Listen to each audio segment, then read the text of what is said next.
Olá, que alegria estar aqui com vocês. Mais um episódio do meu, do seu, do nosso meio ambiente.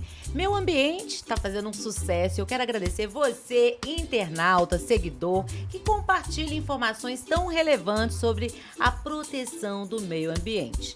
Neste episódio imperdível, um assunto muito importante, gente. Belo Horizonte completou agora 126 anos e o Mercado Central, que é o nosso ponto turístico muito conhecido, 94 anos de história.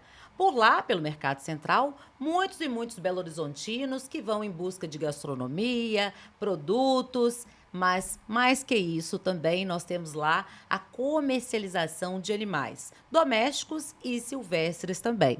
Para falar sobre uma ação do Ministério Público, tanto civil quanto criminal e administrativa, nós vamos conversar aqui com esse trio, e que trio de peso, viu? Ao meu lado esquerdo, a doutora Luciane Imaculada de Paula, ela que é promotora de justiça e também coordenadora de defesa animal. Tudo bem, doutora? Tudo bem, obrigada. Seja muito bem-vinda. Muito obrigada. Temos também uma outra colega que é promotora de justiça, a doutora Anelisa Cardoso Ribeiro. Tudo bem, doutora? Tudo bem, é uma honra a gente estar aqui O falando prazer de tema é todo tão nosso. relevante. Tema relevante esse, né? E do meu lado direito, fazendo jus aqui, gente, representando a equipe masculina aqui, né? O servidor também do Ministério Público e também médico veterinário, ele que acompanhou toda a ação aí com relação ao Mercado Central, o doutor Gustavo Shaolin. Tudo bom? Tudo bem. Seja muito bem-vindo. Muito obrigado pelo convite, é um prazer enorme estar aqui com vocês. O prazer é todo nosso. Doutora Luciana, eu vou conversar com a senhora primeiro, porque além de promotora de justiça, a senhora é coordenadora de defesa animal. Vamos contar para o nosso seguidor, para o nosso internauta, o que é essa ação civil, criminal, administrativa em relação ao Mercado Central? Como tudo começou? Então, em 2016, foi proposta uma ação civil pública e assinada pelos promotores de justiça na capital que atuam na defesa do consumidor, do meio ambiente e da saúde. Então, havia preocupações aí de 3 ordens, né? Da defesa dos animais, com relação ao seu bem-estar, com relação à preservação da saúde pública e também ao interesse dos consumidores. E essa ação, ela aguarda julgamento ainda. Foram manejados aí dezenas de recursos e que até o momento não foram providos e a ação civil pública está em grau de instrução.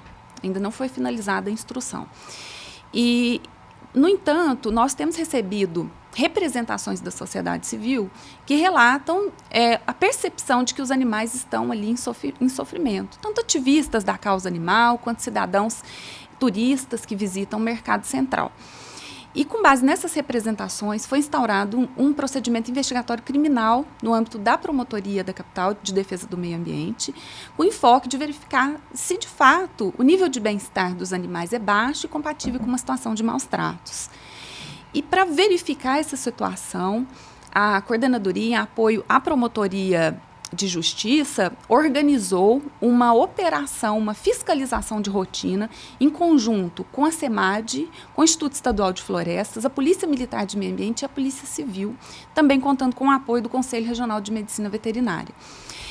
Durante essa operação, então, foram diligenciadas, salvo engano, 9 estabelecimentos comerciais e verificados aí os maus tratos, né, que eram esse objeto de preocupação do procedimento investigatório criminal.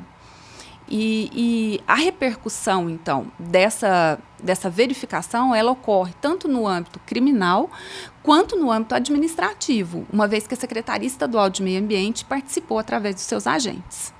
Bom, gente, olha só, uma ação que começou em 2016, mais de 40 recursos e até hoje nós não tivemos aí uma decisão, né? Mas eu quero saber agora do doutor Gustavo Shaolin, ele que participou da operação, que conhece a situação do Mercado Central. Nós temos várias pessoas, né, na comunidade que defendem que o Mercado Central continue vendendo ali os animais, pelo menos domésticos. E porque, do ponto de vista veterinário, né, da medicina veterinária, não é o ideal? O que o senhor constatou lá nessa operação? Primeiro é importante falar que a avaliação feita pelos técnicos médicos veterinários, tanto do Ministério Público, da Secretaria Estadual de Meio Ambiente e do Instituto Estadual de Florestas, Polícia Civil, são avaliações técnicas e imparciais. Então, a gente se baseia em conhecimento técnico-científico, em artigos publicados, protocolos já amplamente divulgados. Então, a gente avalia o grau de bem-estar dos animais baseado em 4 indicadores principais: indicador nutricional, de saúde, de conforto e comportamental. Baseado nesses indicadores, a gente chega num grau de bem-estar variando de muito alto a muito baixo, sendo baixo e muito baixo, que é o que a gente considera como maus tratos. E baseado nesses indicadores técnicos que a gente constatou lá: gaiolas superlotadas, animais com comportamentos atípicos para a espécie, animais doentes, né, clinicamente doentes. Falta de água?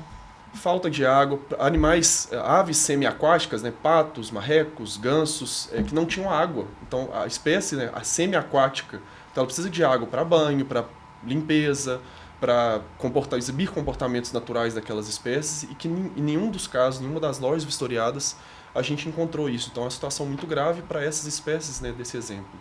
Alguma situação de risco com relação aí à doença, à transmissão de doenças? Tem sim. Se a gente pensar que grande parte dos animais que estão ali, se não todos, a gente não conseguiu comprovar a origem desses animais, então se nós pensarmos em aves domésticas simples, as galinhas, por exemplo, e frangos, a gente não sabe de onde essas aves vieram, qual o histórico sanitário delas de vacina, de cuidados de saúde de forma geral, e com grau de bem-estar ainda muito reduzido, misturado a outras espécies, a gente tem um risco altíssimo, vamos dizer assim, de transmissão entre os próprios animais e também para seres humanos, pensando nas doenças zoonóticas. Diferente aí da comercialização, né? Eu vou perguntar agora para a doutora Anelisa. Doutora Anelisa, vamos bater um papo aqui, falar para os nossos seguidores como que a senhora também participou de uma tese sobre essa questão do mercado central. Então, diante, né, de todas essas ações, esses recursos que o Ministério Público propôs, nós fizemos um apanhado de todos esses estudos técnicos e científicos, e eu e a doutora Monique Mosca, que também é uma cooperadora aqui da Coordenadoria de Defesa dos Animais, desenvolvemos uma tese onde a gente fala da dignidade animal, mas a gente também fala da saúde única, né? E a pandemia do Covid-19, ela veio ensinar exatamente isso para a gente, né? Uma das suspeitas da origem do Covid era no mercado de Wuhan, que também tinha vendiam muitos animais vivos, né? Como a gente sempre diz aqui na coordenadoria, né, os patógenos, os vírus, enfim, todos esses animais, eles não encontram barreiras nos corredores. Então, eles não falam, opa, desse corredor aqui é de venda de animal, eu posso ficar. Daqui para frente, onde vende alimento, eu não posso ir.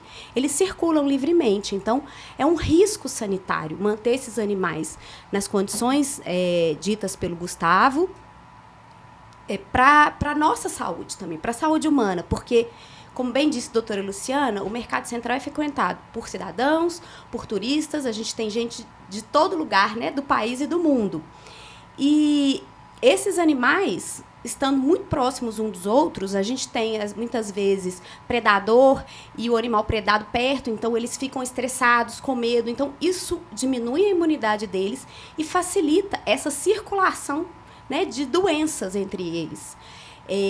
Numa pesquisa científica recente, a gente pôde, eu e a doutora Monique, a gente pôde estudar sobre o spillover, que é um evento que acontece que os patógenos, né, em situações não naturais como essas, né, de animais de espécies distintas, num ambiente muito fechado, com muito calor, animais em situação de maus tratos, as doenças desses animais, né, elas podem sofrer mutações, passar de uma espécie para outra, inclusive para a espécie humana. Então, é isso que a gente pôde perceber. Seja na pandemia do Covid, é o receio com relação à gripe aviária, né, que o país e todo o planeta aí, né, estavam em situação de alerta. Então, eu e a doutora Monique, a gente desenvolveu, com base em todos esses estudos vindos dessas ações do mercado central, para demonstrar que a dignidade animal e a nossa saúde, né, que estão entrelaçadas, ou seja, né, a gente defendendo a saúde única, a gente disse que não é só para os animais que isso é um risco. Isso é um risco também para nós humanos que frequentamos e consumimos no mercado central. Até porque a gente tem que lembrar também, né, doutora Luciana, que o consumo no mercado central, ele está muito voltado para a gastronomia, né? Às vezes de queijos, pastéis, doces, os sabores de Minas. Não tem um turista que não venha a Belo Horizonte que fala, não vou passar no Mercado Central. É um dos pontos mais visitados e conhecidos. Então eu quero saber de vocês o seguinte, por que além dessa situação de não combinar a venda de animais domésticos e silvestres, seria inapropriado com a questão da gastronomia? Então, existe uma legislação municipal que estabelece que é proibido vender animais vivos onde se vendem alimentos para seres humanos. Essa é a tese fundamental da ação civil pública que foi proposta. Então, no entendimento do Ministério Público, essa lei municipal está sendo descumprida. Esse é o provimento que nós buscamos através da ação civil pública, o reconhecimento, um dos provimentos, da validade dessa legislação, cassando-se ali o direito da venda de animais vivos dentro do mercado central. Uma outra questão que eu acho que a gente precisa considerar é que não é possível, naquela dinâmica do mercado central, com um movimento grande de turistas, com os ruídos, com a configuração dos ambientes, a gente assegurar condições satisfatórias de bem-estar para os animais. Então, na nossa perspectiva do Ministério Público, isso já foi mencionado na ação civil pública, não existem medidas mitigadoras que possam ser adotadas e que vão resultar num bem-estar adequado para os animais. Né, os espaços são exíguos. Nem né? mesmo para os domésticos? Nós entendemos que não. Com base, né, nesses critérios técnicos, né, bem-estar é uma ciência, não é uma suposição por parte de quem está avaliando. Né? Existe todo um conhecimento acadêmico por trás dessa ciência que nos permite dizer isso. Então, na nossa perspectiva, não há possibilidade de adaptação das estruturas do mercado central para que sejam vendidos animais em condições de bem-estar. É claro que essa venda, né, ela pode ocorrer, por exemplo, através de catálogos, né, mantendo-se os animais ali em situação de bem-estar em locais que possam propiciar isso. Né? Os animais aquáticos, né, os semiaquáticos, como foram mencionados aqui, eles poderiam ficar, por exemplo, num sítio. Né? E o cidadão que quer comprar, verifica ali o portfólio, né, e faz a aquisição. Digital também? Exatamente. Então, essa exposição dos animais, ela por si só é estressante. Né? E nós precisamos também ressignificar a nossa relação com os animais.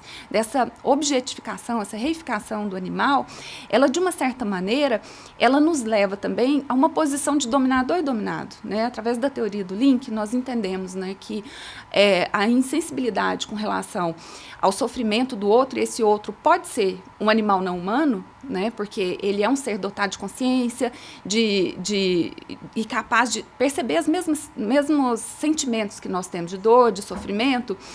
Ela é um passo também para insensibilização para grupos vulneráveis. Né? Por que nós trancafiamos animais no mercado central, em gaiolas superlotadas, em condição aí, climáticas, né, ambientais péssimas, inadequadas, né? Totalmente inadequadas, porque nós podemos fazer isso, nós somos mais fortes, né?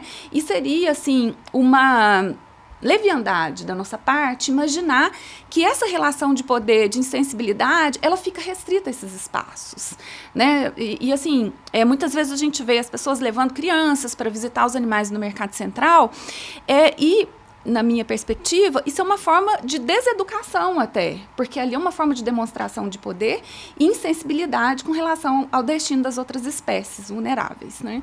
Então, na nossa expectativa, né, a venda de animais no mercado central, ela não pode ser admitida, né, uma vez que existe uma proibição na legislação municipal, e a ciência do bem-estar, ela dá guarida a esse nosso posicionamento no sentido de ser impossível assegurar condições de bem-estar naquele local.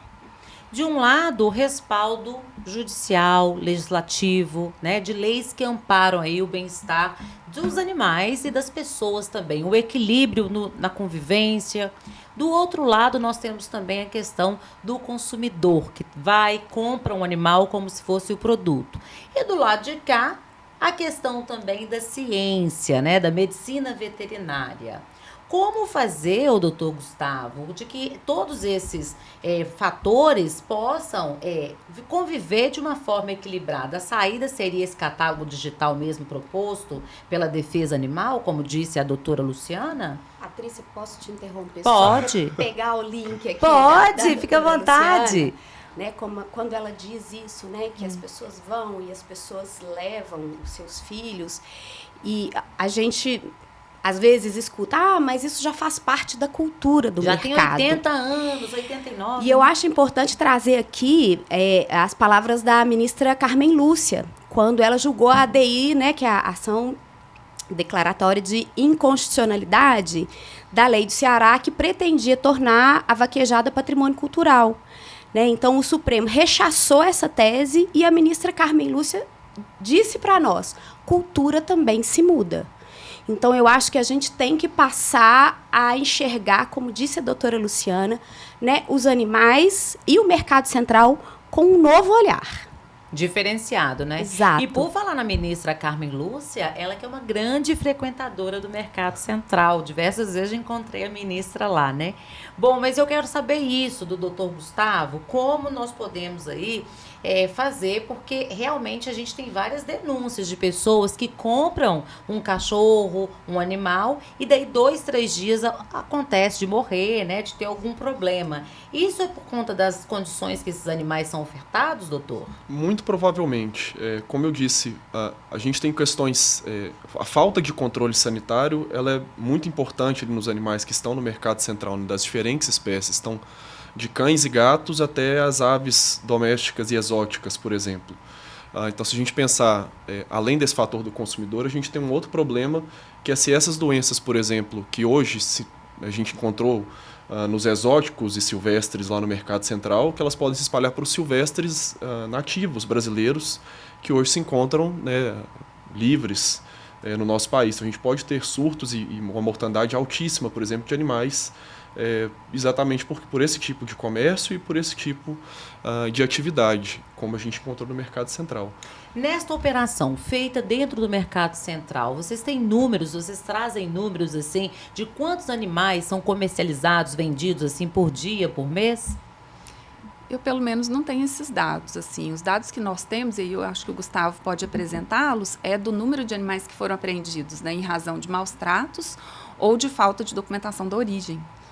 São esses os dados que nós teríamos. Lá durante a operação nós apreendemos 789 animais desses... 789 animais? 789. Agora, a quantidade total de animais avaliados, a gente ainda não conseguiu compilar os dados. Então, a gente está falando de milhares de animais. Que esses 789, assim, foi uma parte pequena. 327 ainda ficaram apreendidos no local, como depositário do proprietário da loja, que a gente não conseguiu retirá-los no momento por diversos problemas de logística. Cerca de quantas lojas hoje comercializam esses animais, doutor? Considerando as espécies domésticas, exóticas, os peixes que nessa primeira operação não foram avaliados, a gente está falando aí de cerca de 11 lojas. Então, as lojas que tinham os animais aquáticos que não foram avaliados nessa operação, a gente também considera, né, como chave para serem avaliados ainda, seja num segundo momento. Mas desses 789, 301 exóticos sem documentação. Então, um volume muito grande. Menor conhecimento da origem. Sem conhecimento de origem, exatamente. Então, eles foram avaliados pelo Instituto Estadual de Floresta, pela SEMAD, e são animais ilegais, né? Sem origem. E você, nosso seguidor que está aí ligadinho, você que acessou agora, hoje nós estamos conversando sobre a questão do mercado central, a comercialização de animais, tanto silvestres quanto domésticos. Você já esteve no mercado central? Você já comercializou, já comprou, já levou sua criança? Então, estamos discutindo aqui com os membros, servidores do Ministério Público, as promotoras, né? E o Gustavo também, que é médico veterinário, sobre este assunto tão importante, onde o Ministério Público tem ação, entrou com ação civil, criminal, administrativa. Desde 2016, a gente tem uma novela, uma história aí. Compartilhe as nossas informações, sigam também os nossos conteúdos. Gente, cultura também se muda? É isso mesmo, doutora? A doutora Annelise disse aí, parafraseou a nossa ministra. Exatamente. E disse que cultura O direito vai mudando, né? Exatamente. Se não mudasse, nós mulheres ainda dependeríamos, né, da outorga marital para comprar, para vender, Pra né? votar, ou dos nossos pra pais trabalhar. Exato. Então nós precisamos olhar para o futuro, né, e pleitear aí um ambiente que seja eticamente sustentável para todas as espécies, né? O ser humano, ele não pode se sentir destacado do meio ambiente, de outras espécies. Nós somos animais, integramos aí esse ambiente e precisamos nos comportar dessa maneira. Né, quando nós pegamos esses dados, né, de animais exóticos sem rastreabilidade, nós temos uma preocupação enorme, né, porque um dos maiores agravos na conservação da biodiversidade é a questão da introdução de espécies exóticas. Né, e isso gera um alerta, né, tanto para a degradação ambiental, porque esses animais, né, de espécies exóticas soltos, eles podem gerar um desequilíbrio local, que pode migrar, pode aumentar. Né, haja vista aí a questão dos javalis, né, que nós temos aí uma introdução. Podemos ter também um problema com espécies exóticas aviárias? Podemos, né, temos a questão do risco sanitário, né, nós estamos numa emergência sanitária por causa da influenza aviária. Então, são várias preocupações, né, e nós precisamos superar, né, e adequadamente esse modelo de cultura que desconsidera outras espécies, que desconsidera a teia da vida na qual nós estamos inseridos. Que sobrepõe, né, o homem como se fosse, Exato. assim, o mais importante, ser vivo. Crime não pode ser considerado cultura. Maltratar animais é crime. Né? Então, qualquer cultura que seja tipificada na lei penal como crime, ela não pode ser reconhecida, ela precisa ser alterada. A saída hoje, doutora Anelisa, seria aí retirar esses comerciantes, mudar, né? Qual que é aí o acordo? Aí nós vamos passar mais para um lado de mediação mesmo, para solucionar, porque também o direito não socorre quem dorme, né? De 2016 até 2023, gente, né? E aí, vamos combinar, 7 anos se passaram. Como é que essa situação, qual que seria a saída, assim, provável, até como cidadã, não preciso falar como promotora de justiça, não. Como cidadã, o que você acredita que seria a saída? Então, há muitos anos já existe uma mobilização da sociedade civil para que esses animais deixem de ser vendidos no mercado central. Nessa semana, né, após esse movimento criado pela coordenadoria, junto com os parceiros, SEMAD, EF, né, após essa ação ocorrida no Mercado Central, houve uma vigília da sociedade civil, em especial dos protetores, inclusive nossa deputada Duda Salabert esteve lá, para manifestar a sua insatisfação com a manutenção da venda desses animais no Mercado Central. Então, eu, né, como cidadã, eu gostaria de não vê-los mais ali, né? Como disse bem a doutora Luciana, Gustavo, a gente precisa de uma alternativa, construir uma alternativa. Mas durante todos esses anos, a gente tentou construir essas alternativas e ainda não chegamos num denominador comum, né, doutora Luciana? Isso, é importante esse histórico, porque depois que foi proposta a ação civil pública, né, foi dada a oportunidade, né, de conciliação e algumas empresas, elas fizeram um acordo com o Ministério Público para deixar de comercializar animais. Né? Então, hoje nós temos um número aí de 9 estabelecimentos, né, mas o número já foi mais elevado. Salvo engano, foram 10 empresas que fizeram um acordo com o Ministério Público e encerraram suas atividades, né, com relação à venda de animais especificamente. Só 10. Eu não tenho esse número correto, mas hoje o fato é que houve uma redução no número de estabelecimentos, né, que haviam sido colocados no polo passivo da ação civil pública. Eles fizeram um acordo e encerraram suas atividades. Agora, nós, a partir dessa fiscalização, a repercussão é repercussão criminal. Né? Então, é uma repercussão muito gravosa, né? A última ratio, nós dizemos, né? no direito penal. Então, pode gerar aí, inclusive, penas de prisão. né? Porque nós temos a constatação de crimes de maus tratos de centenas de animais. As pessoas jurídicas, elas são responsáveis também, na lei de crimes ambientais, elas podem cometer esses crimes, junto com aqueles que respondem e falam em nome das empresas. E temos também já constatados crimes contra o consumidor, né? A lei 8.137, ela estabelece que a venda de produtos, né, e aí não que eu concorde, né, de se tratar animais como produtos, mas é o que a lei estabelece, é que a venda de produtos em condições inadequadas, e é o que nós constatamos, animais com doenças zoonóticas, né, com potencial zoonótico, animais com infecções, ela é apenada também com reclusão de 3 a 6 anos e multa. Então, as repercussões dessa fiscalização, elas podem ser de ordem criminal e também administrativa, né, gerando multa, e que serão aí no tempo oportuno, após o devido processo legal, serem aplicadas, né, aos investigados. Então, o importante seria, né, a partir da sua fala, uma solução mediada, né, mas isso se torna muito mais difícil, né, dado aí o princípio, né, de que o Ministério Público ele não pode abrir mão da ação penal, né, que a gente refreasse os efeitos dessa ação no ponto de vista criminal. Um adendo aqui à fala da doutora Luciana, a situação, né, era tão grave que um dos lojistas, né, a situação dos animais desse determinado lojista de cães, ele chegou a ser preso. Chegou a ser preso? Chegou a ser preso porque os cães estavam em situação de extremo maus tratos. A gente teve... E a loja dele era de cães? Eram animais domésticos? Eram cães e gatos. Tá. E assim, não sei se dele, mas a gente teve o óbito logo em seguida de um cão por conta de sinomose, não foi, Gustavo? Foi ele mesmo, foi o primeiro a ser recolhido. Então, assim, é o que a doutora Luciana falou. Para além agora da questão civil e administrativa, a matéria está sendo tratada no direito penal.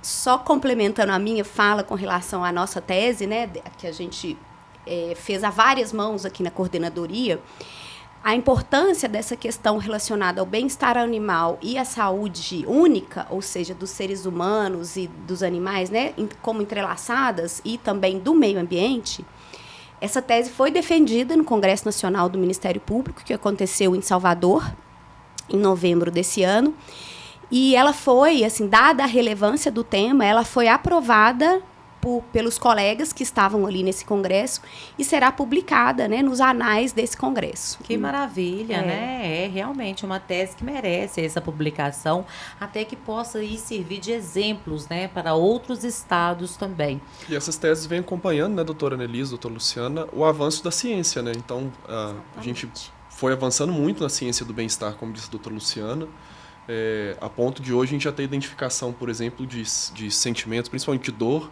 em polvos, lula, por exemplo, que são animais que a gente, né, até pouco tempo nem imaginava que conseguiria descrever isso cientificamente. Hoje a gente já tem isso muito bem escrito, né? Além do que o cão e gato é mais comum para a gente, né, que são mais próximos, a gente tem dentro de casa, então consegue perceber ele que ele está triste, que ele está doente, que ele está feliz, que ele está com medo, por comportamento. Né? Agora, para as outras espécies, até não muito tempo, né, a gente está falando de 2012, a Declaração de Cambridge, por exemplo, da senciência animal, a gente desconhecia grande parte dessa capacidade de sentir, dessa capacidade, né, de sentir dos animais, pensando em sistemas neurais, de sistema nervoso central das espécies. Então isso, à medida que a ciência foi avançando, né, o direito e até as mudanças culturais foram acontecendo de forma compartilhada. Como médico veterinário, doutor Gustavo, qual que é a sua experiência de participar de uma operação como essa, né, sendo servidor do Ministério Público, onde dá a sensação, quando você fala, foram apreendidos aí 789 animais, a sensação que a gente está num zoológico, eu como leiga. Que sensação que você tem como estudioso aí, né, dos animais?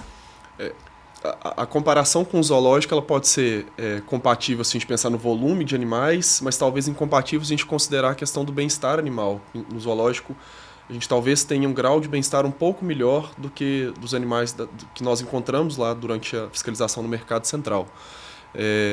Então, assim, tecnicamente é muito ruim, assim, como médico veterinário, a gente perceber os animais submetidos a situações como a gente encontrou, animais com lesões, com sinais de doença, que muito provavelmente a gente fez coleta de amostras para essas análises, então a gente espera sair os resultados para tomada de medidas sanitárias, principalmente, mas ver os animais em alto grau de sofrimento psicológico e mental, mas principalmente sanitário, como técnico é muito difícil assim, da gente lidar com essa situação.